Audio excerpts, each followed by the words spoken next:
Ketua, Assalamualaikum warahmatullahi wabarakatuh. Saya ingin menarik perhatian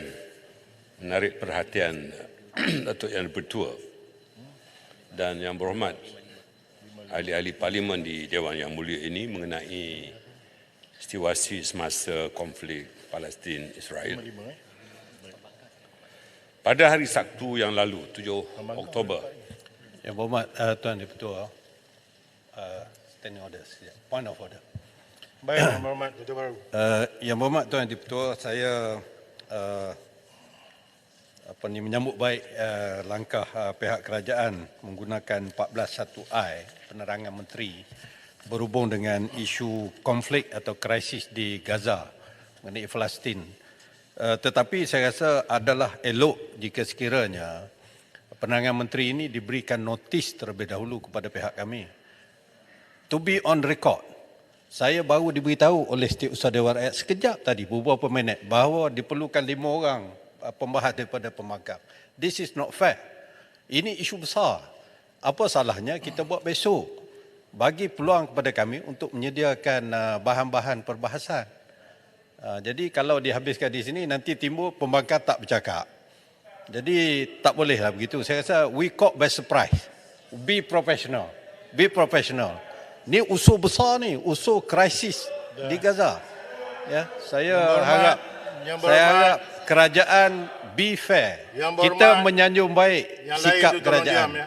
Ya, tapi saya mohonlah supaya kalau boleh Yang Berhormat Perdana Menteri ataupun pihak kerajaan memberikan secukupnya notis kepada kita, sebab bila pemberitahuan atau penerangan ini diberikan kemudian dihabiskan pada hari ini juga, besok dah tak boleh bercakap dah. Bagi Wars do not wait for preparation, Yang Berhormat. Yang Berhormat, duduk. Okey, sudah. Saya ambil maklum apa peraturan yang telah dibangkitkan tadi. Baik, Yang Berhormat. Saya menyambung Kota Baru. Sekadar bertanya, misalnya adakah kerajaan juga berunding dengan caucus ahli-ahli parlimen tentang Palestin yang dipengerusikan oleh Ledang, yang sebahagian kami adalah ahli, yang itu juga boleh memberi input kepada proses ini. Terima kasih. Baik, Yang Berhormat Indra Mahkota. Okey, begini. Ya. Peraturan 14.1I jelas. Dan isu yang dibangkit oleh Kota Baru, saya akan mempengerusikan, saya telah menerima senarai oleh pihak kerajaan, saya akan beri ruang kepada pihak pembangkang untuk berbahas sejauh juga. Dan sedemikian, selepas pihak kerajaan berbahas, saya akan beri 5 minit ya. Dan apa yang saya telah diterimakan, perkara ini boleh dibahaskan ya, sebagaimana telah dinyatakan sini. Saya akan beri 5 minit selepas pihak kerajaan, senarai kerajaan telah ada, saya akan beri pada pihak pembangkang. Tidak jadi masalah. Dan ini saya Yang Berhormat Kota Baru, I invoke. I invoke. It's okay. I'm not disturbing. Perkara 43, peraturan 43, saya nak nyata on record juga. Sebagaimana Yang Berhormat nyatakan on record, I want it to be on record supaya seimbang. Ya. Saya mengkuasakan peraturan 43, 99 dan 100 dan 100. So, tidak jadi masalah ya. Perkara ini. Boleh saya nak dapat pencerahan daripada Yang Berhormat Speaker. Penerangan menteri oleh Yang Amat Berhormat Perdana Menteri hari ini berkaitan dengan isu Palestin tidak tersenarai di dalam aturan urusan mesyuarat hari ini. Adakah boleh dibentangkan? To be on the, saya agree 14.1I itu boleh dimasukkan dalam AUM. Tapi hari ini tidak ada. So we are caught by surprise dengan izin. Tak boleh macam tu. Yang Berhormat Kota Baru. Perkara ini jelas, if you read dengan izin perkara 14.1 dan aturan majlis telah ditetapkan oleh pihak pengurusi penentu majlis ya. Yang Berhormat pun tahu siapa speaker dan juga pengurusi majlis. Dan tidak jadi isu bagi, tidak melanggar pun apa-apa peraturan. Jadi, kita teruskan dengan urusan majlis. Silakan Yang Berhormat Timbalan Perdana Menteri. terima kasih Yang Di-Pertua. Kita sebagai ahli-ahli parlimen di Dewan Yang Mulia ini sangat prihatin mengenai situasi semasa konflik Palestin-Israel ini. Dan kita tidak boleh tunggu besok kerana ini suatu perkara yang sangat-sangat penting. Yang betul, pada hari Sabtu yang lalu, 7 Oktober, dunia dikejutkan dengan berita yang amat menjedihkan dari bumi Palestin. Pertempuran terbaru di Palestin dengan skala yang amat besar tidak pernah difikirkan tetapi telah meletus. Sejak sekian lama telah menjadi resmi di halua telinga kita, pertempuran sedang berlaku antara Palestin dan rejim Zionis, khususnya di Palestin, akibat tindakan provokasi dan penindasan berterusan oleh penjajah Israel yang kekal dengan dasar kuku besi dan apartheid yang mencengkam penduduk Palestin.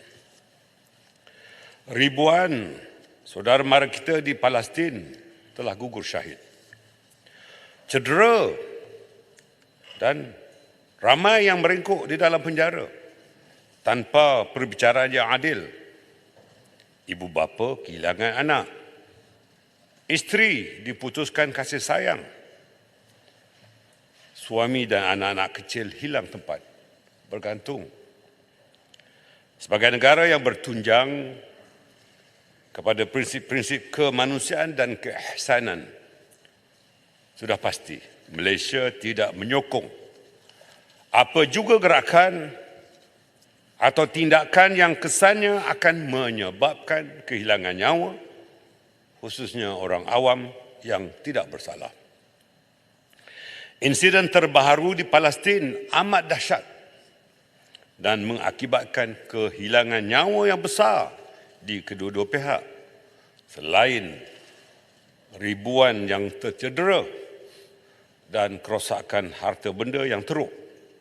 Adakah ini yang dunia hendak atau nanti-nantikan?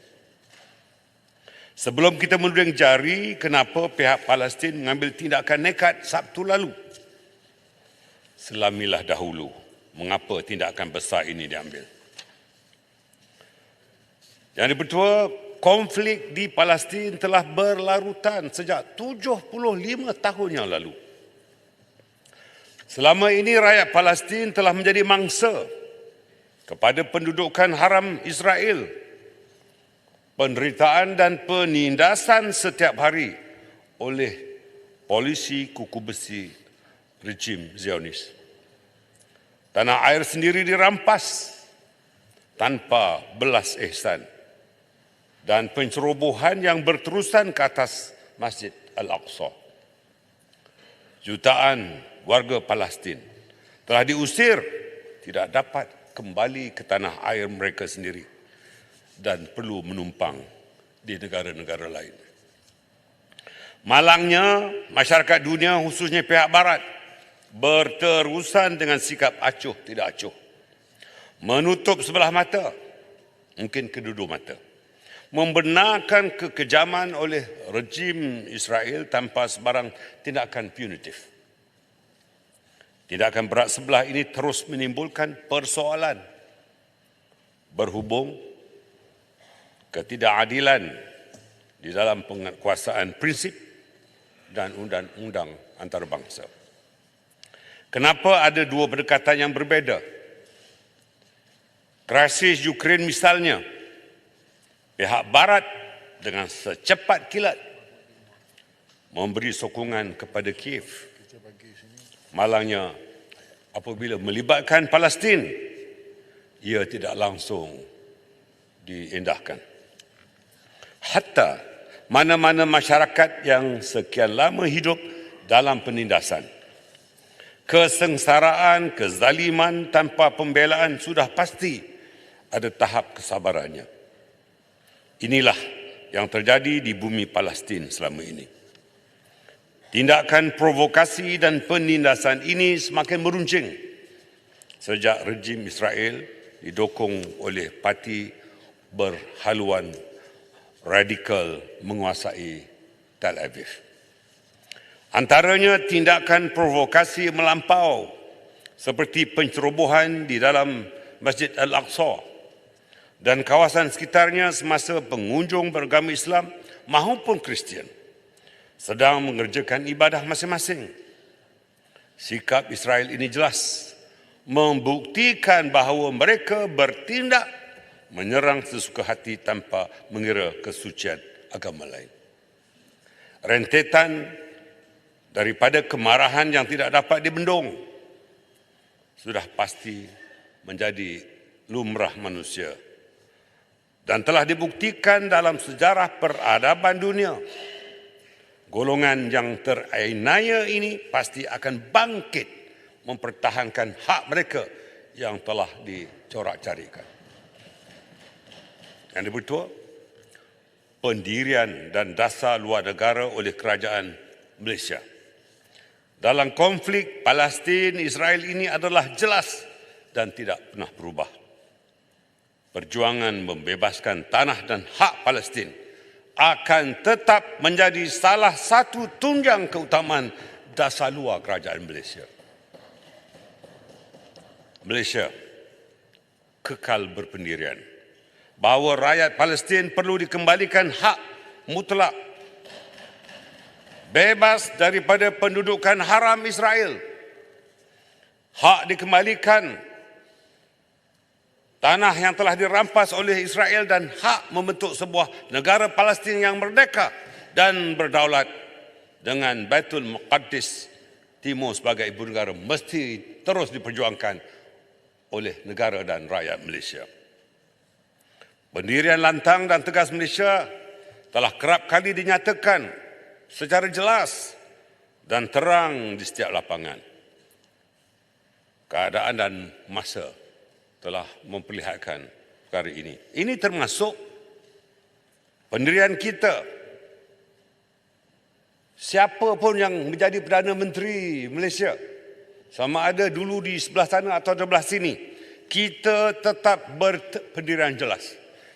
Sama ada di Pertubuhan Kerjasama Islam OIC, Majlis Hak Asasi Manusia Pertubuhan Bangsa-Bangsa Bersatu UNSCR, Pergerakan Negara-Negara Berkecuali atau NAM dan Pertubuhan Bangsa-Bangsa Bersatu. Malaysia tetap tegas memperjuangkan nasib rakyat dan negara Palestin. Yang Amat Berhormat Perdana Menteri sendiri dalam ucapannya di Perhimpunan Agung Pertubuhan Bangsa-Bangsa Bersatu di New York pada 22 September yang lalu telah dengan tegas menekankan pendirian Malaysia mengenai isu Palestin. Ketegasan Malaysia juga jelas dapat dilihat berdasarkan kenyataan keras yang seringkali dikeluarkan negara dalam mengecam dan membantah segala bentuk provokasi dan tindakan keganasan rejim Israel. Ini termasuk menggesa masyarakat antarabangsa, khususnya Majlis Keselamatan Bangsa-Bangsa Bersatu atau UNSC, untuk terus menekan rejim Israel agar menghentikan dasar apartheid dan tindakan tidak berperikemanusiaan terhadap rakyat Palestin.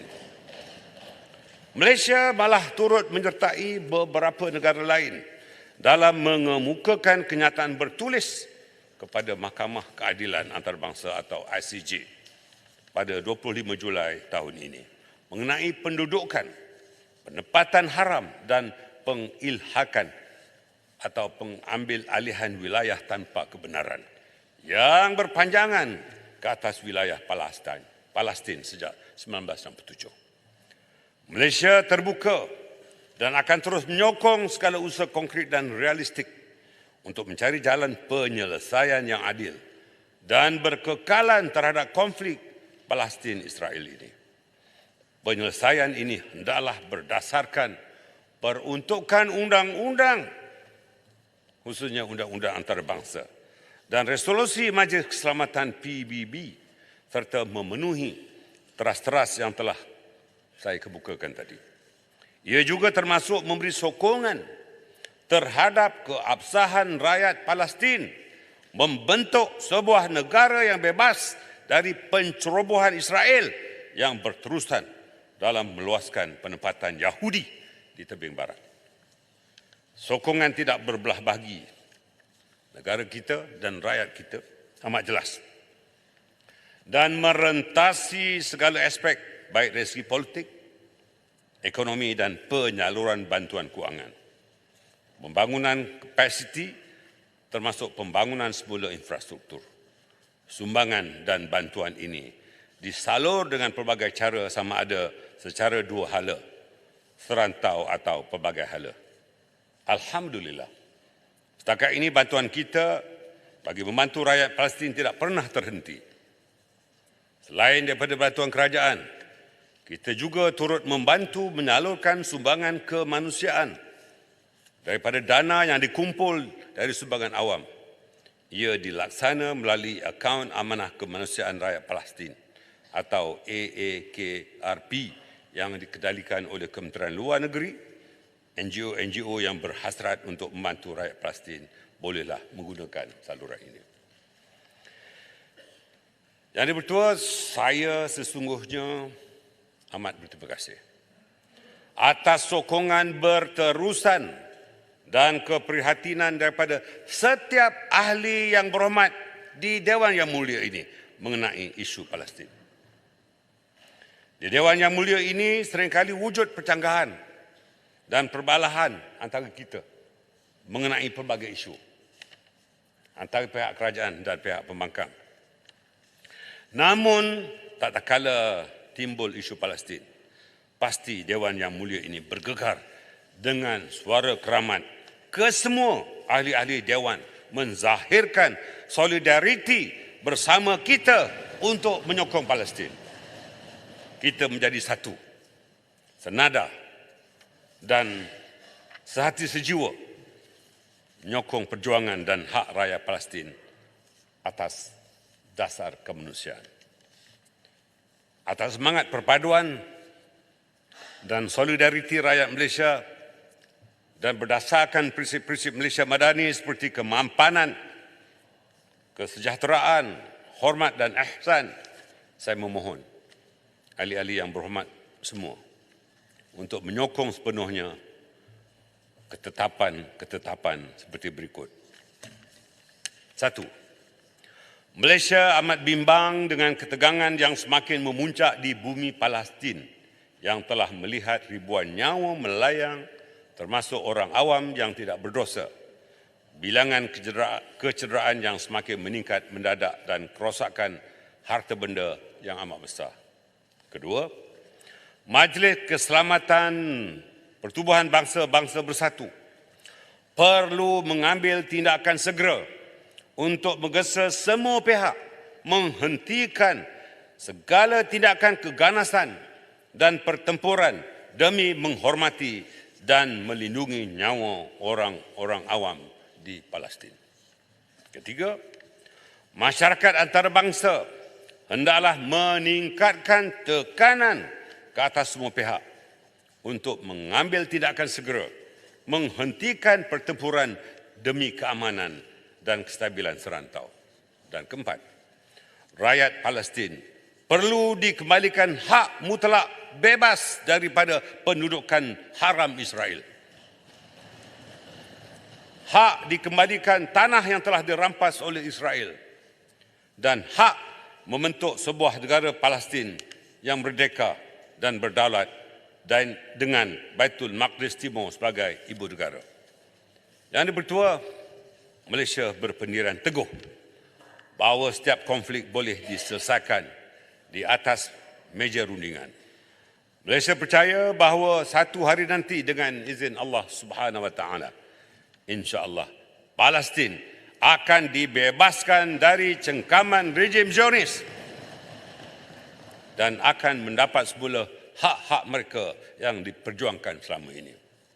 Semoga konflik yang berlaku akan dimuktamadkan dan seluruh dunia perlu memainkan peranan dan tanggungjawab secara kolektif tanpa mengira apa-apa kepentingan tertentu. Assalamualaikum warahmatullahi wabarakatuh.